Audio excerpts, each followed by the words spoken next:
Hey everyone, how's it going? Today I want to show you how to do basic correction in Davinci Resolve. I'm not going to do anything heavy here. I just want to show you how to basically make sure you have your temperature right, adding a bit of contrast into your image and just making sure the exposure is correct. So let's get into it. If you haven't started using Resolve and you don't have a copy of it, I would definitely recommend it. You can download it for free, and it's not even a basic version that you can download for free. Apparently it's about 95% of the software you can get for free. I haven't even used the paid version yet.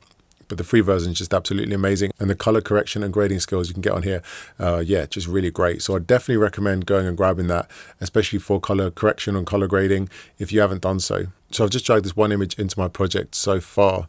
I'm just going to basically be using this image. And one thing to note about this though, it was exposed pretty well, and the color is quite good as well. I can see it's a tiny bit off from here from some of these scopes that I'll run through in a sec. But I'd say overall the image was pretty good, so it's not going to need too much work being done to it. So the first thing we're going to do is actually create a node. So you can put add node there, correct, and just match that up to there. So then you have that node there, and this is just going to be our basic correction. So the first thing I want to do is I can see that the image is a slight bit warm. So the first thing I can do is turn the temperature down here. Now there's a few things you can do to get your white balance correct. You can just use the white balance tool here. Look at that. When you click on it, it actually picks it up to show you you're using that thing. Ideally you want to find a little white part of the picture here, but grey also works really well. So I can use maybe somewhere in the hat, but I don't know if that would work too well. That's worked pretty well actually. And what you want to look at here is your parade. Can you see how all of these are quite lined up? I can see that there's not too much red in the image. Every image is going to be made up of red, green and blue. So ideally what you want to do is to basically balance these colors out. Now obviously you've got to kind of use a bit of common sense with this, because if you're shooting like a red wall or, you know, a green forest, there's going to be a lot more green in the image, right? So if there's one color that is really, really prominent, but there's also a lot of that color on the screen, then you can kind of have to work around that, right, and work with it, because you can't start then just pulling that color down hoping it would end up all the same, because they're not, right? But with this image here that I'm looking at, I can see that there's not really like a really strong sense of one color.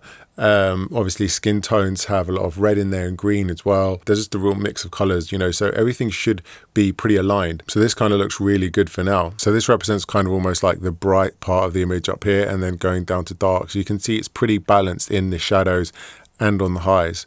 So I would be quite happy with this.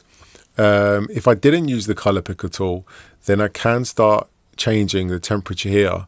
If I drag it down, then the image is obviously going to get cooler, and you can see that in the scope. See how the blues are being pushed up when I'm moving that around, and the reds. And then you also have the tint, which is controlling the greens, and then green, and then to pink, which is pushing up the blues and the reds. So you kind of want to balance these out. Often your tint is not going to be that far off. It's mainly going to be your temperature, because the temperature is going to be measured in kelvins, which are, like 5,600 to 5,000 kind of like sun, all the way to kind of like incandescent light, which is going to be pretty warm. So finding that balance can sometimes be a bit tricky, but if you move the temperature, you should be able to get it quite accurate. If you can't get it too accurate, the best thing to do then is to move into your RGB curves here. And R is obviously for red, green, and then blue. And what you want to think about is this bar going from the bottom left to the top right represents the top right being your brightest part of the image to your bottom left being the shadows in your image. And if I start pulling the blues here, so say I pull the blues up from the shadows, you can see on the scope that it's just pushing a lot of the low end. And I can actually even, if I push that back, I can even show you by locking from the midsection and just pulling up the shadows. You see how it's doing that? Just pulling up the bottom part of the image. So what you can do here is, I'm just going to resettle that, is if my blues were a bit too strong, I can just pull them up a tiny bit and pull some blues out of the shadows. This should give you a lot more freedom in controlling the color in the shadows and in the highs. So sometimes you really have to work on that, especially if you're color matching, which I'll just show you briefly now. So I have this image here. If I turn my split screen on, I have this image here it's a lot cooler in my image now. And if you look at the RGB parade, you can see that on the left here is my face, and on the right is the picture of these guys. So what I can do now is I can see, if I was trying to match them, that there's potentially needs more blue in the shadows of my image, and kind of drag that up. And like it's already like not too far off now. And I can see that actually I need a bit more reds in my image as well, but that might be just because, as I mentioned before, they've got red in their scarf, in the headscarf there. But yeah, it's already kind of got there, and like the color matching is already kind of getting there very quick. So you can really mess around with these to really match your colors really well. But for now, I'm just going to go with the temperature, and I'm actually just going to allow my color picker to pick them up. So I'm going to click maybe here where there's a bit of gray, and there's a bit of gray there on the t-shirt. And as you can see, it's done a pretty good job. I think it's added a bit too much green, but I can just control that. In fact, I don't think it needed to add anything from the tint, so I'll just leave it like that.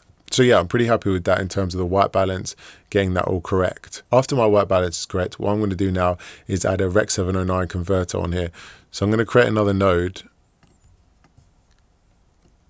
And hopefully you should know which camera you shot on. And once you do, go into LUT. And I was shooting on a Sony, so I'm going to go to S-Log3 to Rec 709. I'm going to put that on there, and straight away that's going to add all the color, the correct color into the image. As I mentioned on some of my other videos, LUT stands for lookup table. So it's a calculation knowing how much color and what color needs to go in your image. So it's pretty important that you use the correct log to Rec 709 converter.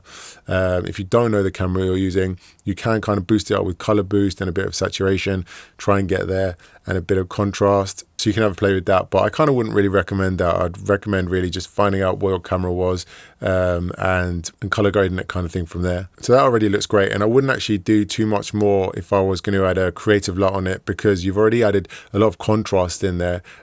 So the creative LUT is potentially going to add a lot of contrast as well. So I kind of just leave it there. But let's imagine you don't have a creative LUT and you just want to add a tiny bit of contrast in and boost the colors a bit more. So that's what we're going to do. So next I'm going to create another node. Drag that on the colors base. And let's add, and I'm going to use my curves here to just add a little S curve.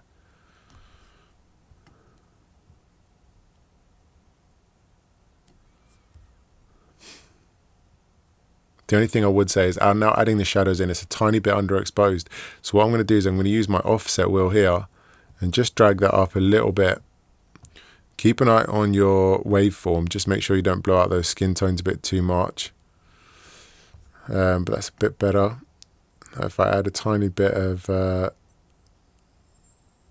tiny bit more into the blacks. Great. Now the colors look a tiny bit washed out, so I'm just going to add another node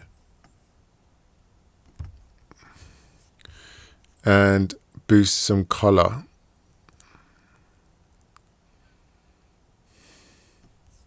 What you can do here to give you an inclination of what you're doing is get your vector scope up. This just shows you the color in the image here. So boost that up a little bit. And a tiny bit of saturation, but be very careful with saturation because it can bring out a lot of oranges and harsh colors in your video. So there you go.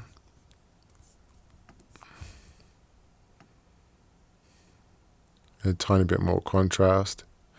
And once you change one thing, it doesn't mean you can't go back to it, right? So if you feel like you need more contrast, just jump back into the node before, get back on your curves and just have a play around with them again.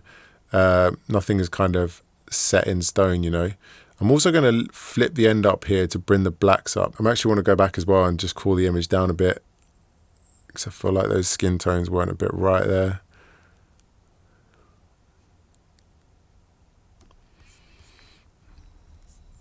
Now it looks quite contrasty, so I'm going to take that bit up again.